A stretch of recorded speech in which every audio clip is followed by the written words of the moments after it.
creating this layout, I'm letting you know straight up, goes for 21 minutes.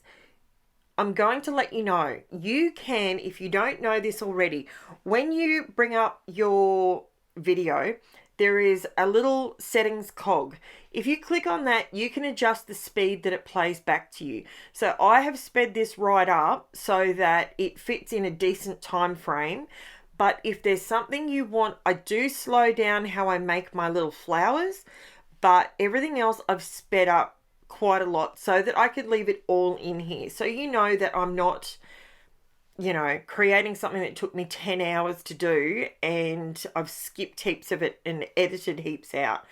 There is only one piece that I had to take out because I was on the phone at the time, and I put all my financial details on the desk in front of me, forgetting that I was recording. So I did have to cut that bit out. Now, I went through with my Spellbinders die cut machine. I have a couple of sets of dies here. One is a doily die I bought from AliExpress, and it cost me like $2.99. And it gives you a full solid doily, like you can see right there. But those rings off to the side, that's just the larger ring. And I've cut a circle out of the middle of it. That's all I've done. So I've done the large one. Now I'm doing these ones. I'm adding some ink to them.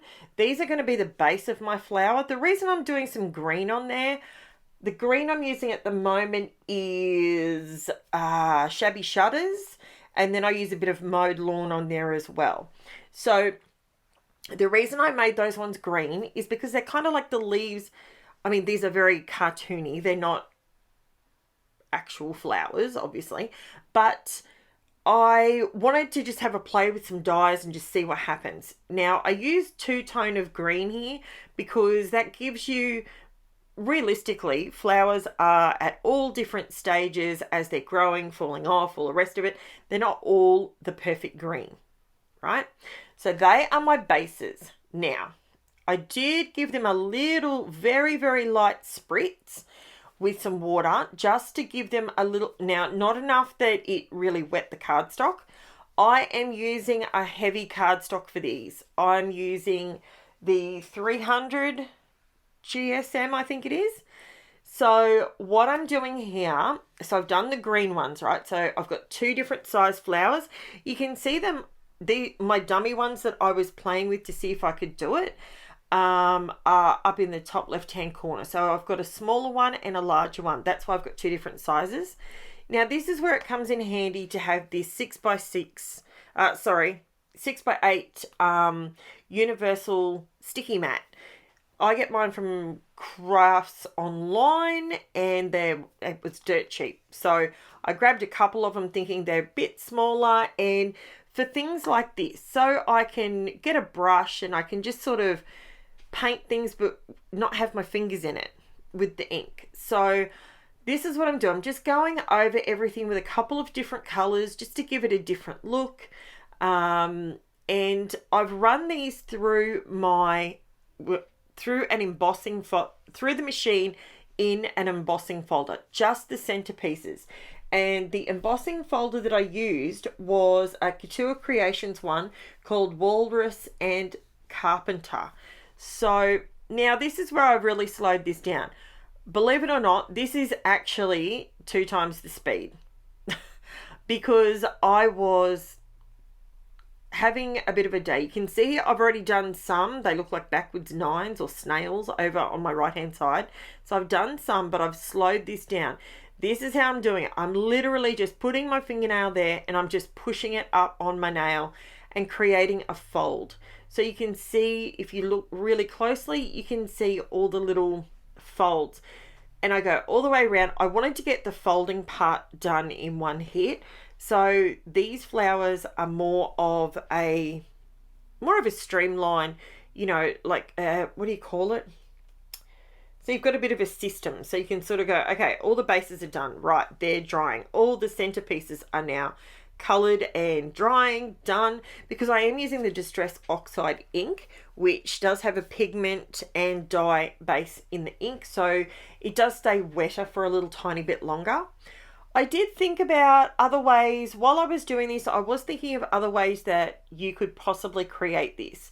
You can quite easily, if you've got a doily die, it could literally be, I use this one because it's really simple.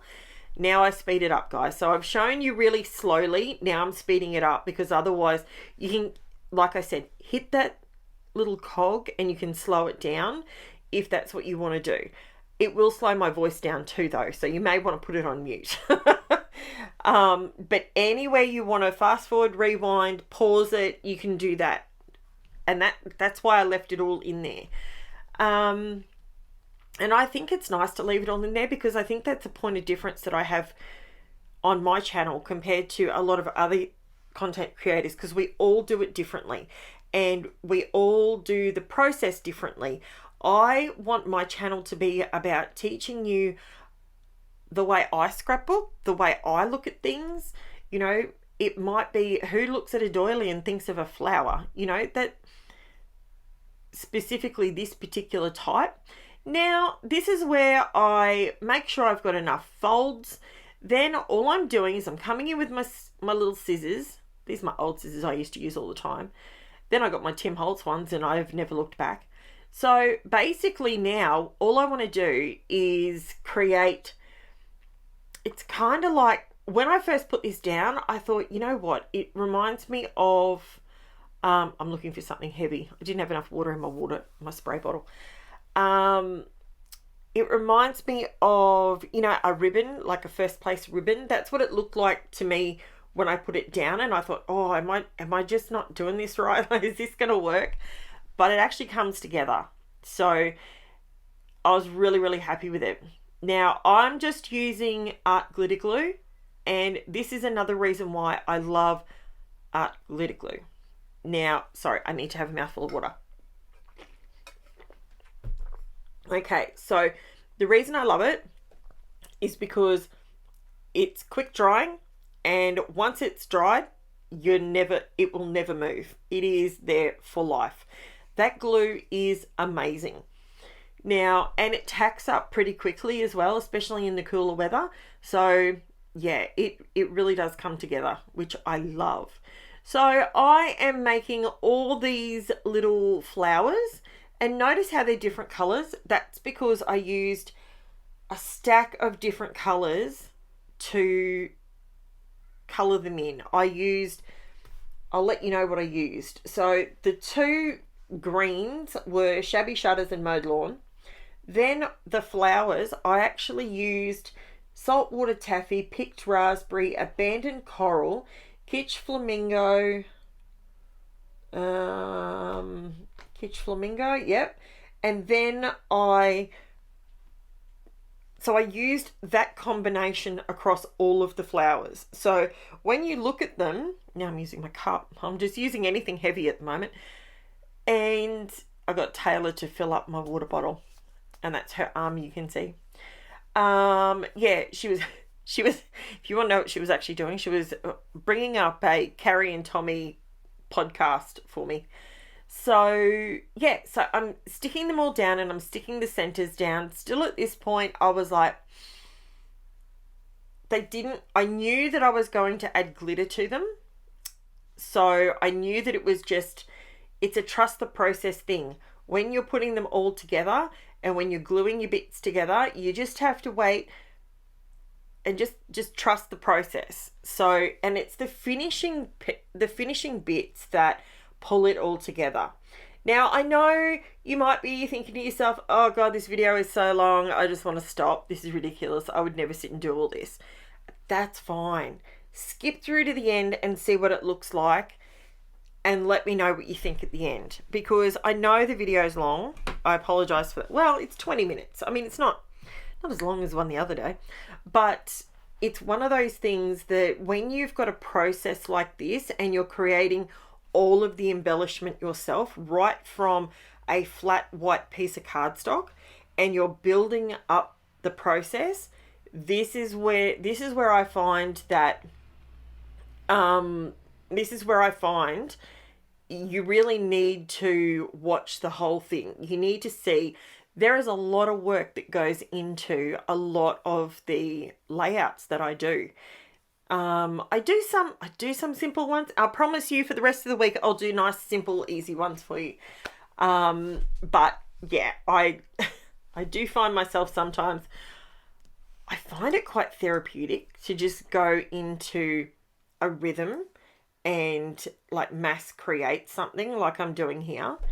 So I pulled out Paige Evans Garden Shop 12 by 12 papers, and I pulled this one out because I've been sitting on this particular sheet of cardstock of paper because I love it. It is the perfect buttery yellow. I love the color. So it's getting used. So now what you can see is I've put some I did cut the leaves at the same time. Those leaves are actually called Tall Branches, and they are a Peaceful Peonies brand. I bought them eons ago and they were like $2.99.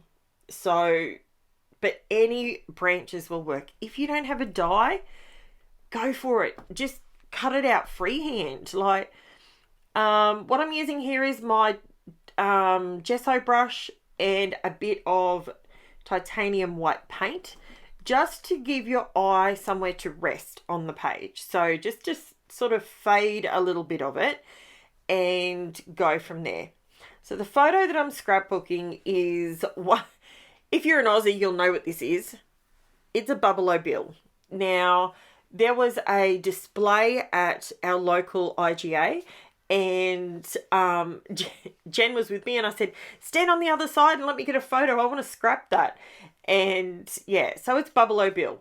So pretty much I could have gone down any path with a photo like that. You can go down the ice cream path. You can go down, you know, just using the browns and the pinks, and you could have just done a big abstract thing. I wanted to create a garden. I quite enjoy creating sort of gardens, and with my flowers just popping up out of the ground. I love that sort of thing. I think it's so cute, and it's not something I do every day. My hands were allowing me to do it yesterday. I can tell you that today my hands will not let me do anything like that. So it's not something I can do every single day. So now I'm just adding these little branches that I've actually put the two colors on as well. So I've put the Shabby Shutters green, and then what I did is to create the shadow on the bottom part of the leaf. What I did is I held the bottom of the leaf and I started with the brush and I just flicked it up so that the ink only touched the bottom half of the leaf, and it works a treat, and it creates that shadow on such a fine small die. If you want to see close-up photos of that, I will have them over on Instagram and on Facebook in the group, and that way you'll be able to see the really close-up stuff and the close-up how I've got the green on there. Now at this point it's coming together, but it's still looking a little bit cartoony.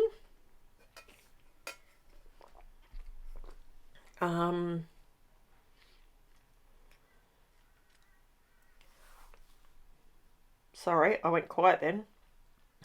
I'm just thinking. So, yeah. So, I've gone ahead, and this is the next morning. This is actually the day that I'm doing the voiceover. So, I've got up, and as you can see, I'm doing the green, and I'm flicking it up from the bottom with the darker one. I just felt it needed some more leaves. So, I stopped last night, had dinner, and stopped completely. And then this morning, I'm glad I didn't have any more paper piecing to do because, whew, my hands are a bit sore today. So, yeah, so I decided that I would do a few more leaves on here. Now, very shortly in the next 5 minutes, this all comes together, and you'll see when I do shading and I create depth and make it look more 3D, that's when it all comes together. And that is so simple to do. You can see I've pulled out my Distress watercolor pencils, and I'm going through just making sure all of the stalks are glued down. I've pulled out Rusty Hinge. That's the brown tone that I'm going to go with. I'm not going with a really dark color. I'm going with one that will blend nicely with the background. It's a little bit of a sort of a rusty, well, it's a rusty color. So as you can see, I'm starting to build a little bit of a shadow. All I'm doing is drawing on it, and then I've got that little teeny tiny brush with the smallest amount of liquid on it, and it just sort of dissolves it so it just blends beautifully. It's not hard. If you don't have the distress watercolor pencils, you can get yourself some cheaper ones. I have cheaper ones. I have ones from Aldi. I have ones from Faber-Castell. They all work beautifully. They are just, I reach for these ones because I love them, and they are so pigmented, and I find that they work for me. But I also have the other ones. I should probably use them more as well. I do use them, but more in like my journals and stuff. So as you can see, I'm creating a little bit of a shadow, and then I'm not finished yet. I did put it away then, but I'm not finished. I need to put my title down and I'm going through all my yellow stickers. Now these ones, I'm down to the very last bit. These are foam stickers, and they are, when you take them off the backing sheet, they bend and flex. I would not recommend these stickers to anybody. Now I've drawn a little half moon. I just did that by hand, just sort of flicked my hand around, and you could use a compass if you wanted to. You could use, there's lots of line, I know Creative Memories have a tool that can line stuff up like this. I actually have it, believe it or not, but I never use it because I just use a piece of wax paper. So I'm doing my title on here, and the benefit of doing it this way is you can position it because you can see straight through the wax paper. See how I'm able to move it around a little bit and go, I really want it to start about there. So, and I did rub out the pencil that I had on there, but I can still see where it indented on the paper. So that's how I'm able to get that lined up. Now, as you can see, that sort of blends in a little bit, doesn't it? But don't worry. I'm going to add some glitter before I go any further with any of the stencils. I'm just using a kids paintbrush. This one is from Kmart in the kids craft section, and I'm just using that to use the NUVO Deluxe, the NUVO Glacier Paste in Winter White, just to add some shimmer and shine to my flowers. Then I wanted to go through, and I need a border. I need to have a border on there, but I don't want to trim the border down. So a really good way of creating a nice border is using a makeup sponge and a bit of white paint, and just run it along the very edge of your colored cardstock, your colored background. And that way you can create yourself a white border. Now I'm creating a shadow underneath my title, so it makes it stand out a whole lot more. Exactly the same brown. It's still Rusty Hinge. I haven't changed that at all. Now by doing that shadow under there, I did think about it, and I'm actually going to go back now I'm watching this. I'm actually going to create a shadow under the photo as well, just so that blends as well. Now I'm going around the outside border. You can see all I'm doing is putting a little tiny bit of pencil down and using a bit of water on my finger to blend it so that the edge has the white and the brown, and it gives me a really nice border. And I'm just about done, guys. I just add a few extra little bits of bling. I did pull out these ones. These are my bling that I bought from Alina Crafts from AliExpress, and I do use some liquid pearls. I used Ballerina, Coral and Evergreen in liquid pearls, and when it comes to the crystals, I actually used the white ones. I was going to use the pink ones, but the white actually reflected the pink better. They're like a clear white, they're like a milk white, and they reflect the pink beautifully. So I went with those.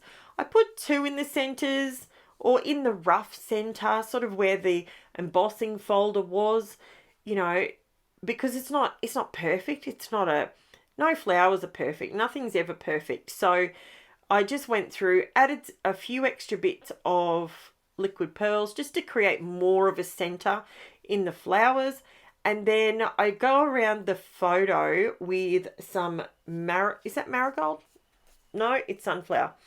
And just to create a little bit more focus on the photo, taking it up from the flowers. And I'm just adding a little bit of shine through the leaves with some liquid pearls in evergreen. And that is it, guys. That's my layout. What do you think? I know it was a bit of a long one. Well, 21 minutes, but a few processes, as you can see. See, check out the dots around the photo and the shadow, the flowers. See how they come together? And when you see them up close, I'm really happy with them. I think they turn out really cute. Something different. You know, it's not a cut file. It's not anything like that. It's something you're getting in and making with your own hands. You can see the shadows really help to make the stalks look more three-dimensional.